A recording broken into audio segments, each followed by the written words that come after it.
अन्ये च बहवः शूराः मदर्थे त्यक्तजीविताः नानाशस्त्रप्रहरणाः सर्वे युद्धविशारदाः। और भी बहुत से शूरवीर अनेक शस्त्रों से युक्त मेरे लिए जीवन की आशा को त्याग कर युद्ध में डटे हैं। सभी मेरे लिए प्राण त्यागने वाले हैं, किंतु उनकी कोई ठोस गणना नहीं है। अब कौन सी सेना किन भावों द्वारा सुरक्षित है, इस पर कहते हैं अपर्याप्तं तदस्माकं बलं भीष्माभिरक्षितं पर्याप्तं त्विदमेतेषां बलं भीमाभिरक्षितम्।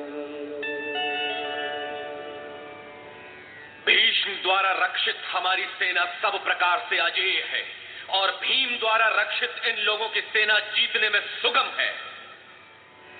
पर्याप्त और अपर्याप्त जैसे श्लिष्ट शब्द का प्रयोग दुर्योधन की आशंका को व्यक्त करता है।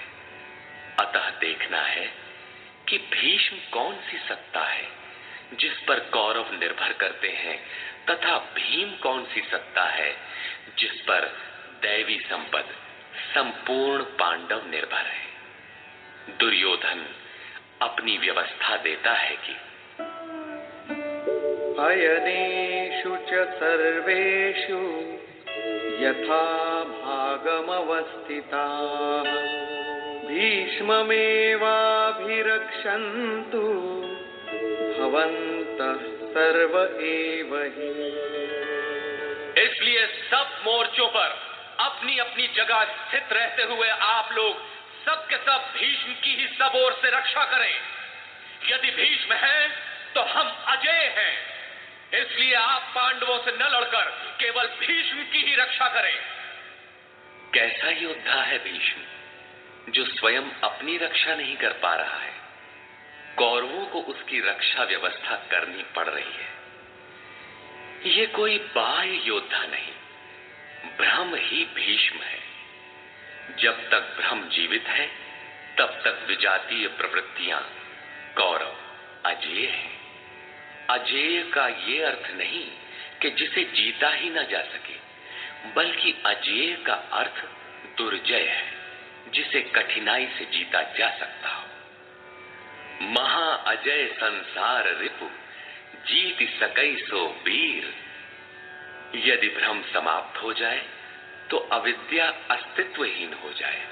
मोह इत्यादि जो आंशिक रूप से बचे भी हैं, शीघ्र ही समाप्त हो जाएंगे।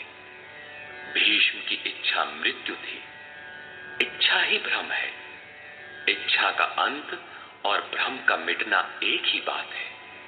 इसी को संत कबीर ने सरलता से कहा, इच्छा काया इच्छा माया इच्छा जग उपजाया। कह कबीर जे इच्छा विवर्जित ताका पार न पाया। जहां भ्रम नहीं होता वो अपार और अव्यक्त है। इस शरीर के जन्म का कारण इच्छा है। इच्छा ही माया है और इच्छा ही जगत की उत्पत्ति का कारण है। सो कामयत तदैक्षत बहुश्याम प्रजा ये इति। कबीर कहते हैं, जो इच्छाओं से सर्वथा रहित हैं, तिनका पार न पाया। वे अपार अनंत असीम तत्वों में प्रवेश पा जाते हैं।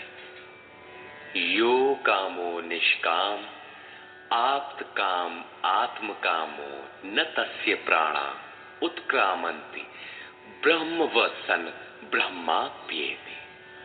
जो कामनाओं से रहित आत्मा में स्थिर आत्म स्वरूप है, उसका कभी पतन नहीं होता। वो ब्रह्म के साथ एक हो जाता है। आरंभ में इच्छाएं अनंत होती हैं और अंततो गत्वा परमात्म प्राप्ति की इच्छा शेष रहती है। जब ये इच्छा भी पूरी हो जाती है तब इच्छा भी मिट जाती है। यदि उससे भी बड़ी कोई वस्तु होती तो आप उसकी इच्छा अवश्य करते। जब उससे आगे कोई वस्तु है ही नहीं तो इच्छा किसकी होगी? जब प्राप्त होने योग्य कोई वस्तु अप्राप्त न रह जाए तो इच्छा भी समूल नष्ट हो जाती है और इच्छा के मिटते ही ब्रह्म का सर्वथा अंत हो जाता है। यही भीष्म की इच्छा मृत्यु है। भीम द्वारा रक्षित इन लोगों की सेना जीतने में सुगम है। भाव रूपी भीम, भावे विद्यते देवः, भाव में वो क्षमता है कि अविदित परमात्मा भी विदित हो जाता है। भाववस्य भगवान सुख निधान करुणा अयन। श्री कृष्ण ने इसे श्रद्धा कहकर संबोधित किया है।